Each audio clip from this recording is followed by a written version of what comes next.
এই রকম মাছ তেলানি খাইতে কে কে পছন্দ করেন অবশ্যই জানাবেন। আমার বর তো অনেক পছন্দ করে, এই জন্য তার জন্য আজকে রান্না করলাম রুই মাছ তেলানি করলাম তার জন্য। আমরা এটাকে তেলানিই বলি। তো আসসালামু আলাইকুম, সবাই কেমন আছেন? আশা করি আপনারা সবাই ভালো আছেন। আমরা আল্লাহর রহমতে ভালো আছি।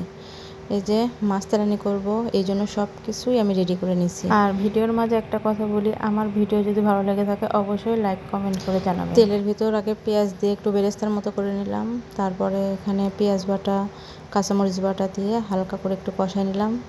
এরপর আদা রসুন বাটা দিয়ে দিলাম, দিয়ে মশলাটা একটু ভালোভাবে কষাবো।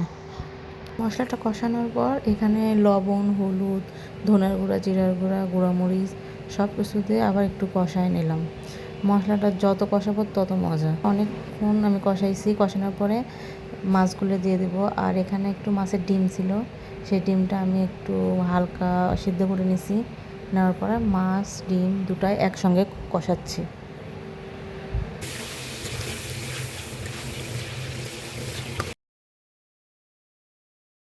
কষানোর পর একটু ঝোলের পানি দিয়ে দিলাম, দিয়ে মাছটা রান্না করলাম। তারপরে যে মাছটা প্রায় হওয়ার ভেতর একটু ভাজা জিরার গুঁড়া দিয়ে দিলাম। রান্নাটা কেমন লাগছে অবশ্যই কমেন্ট করে জানাবেন। সবাই ভালো থাকবেন, সুস্থ থাকবেন। আল্লাহ হাফেজ।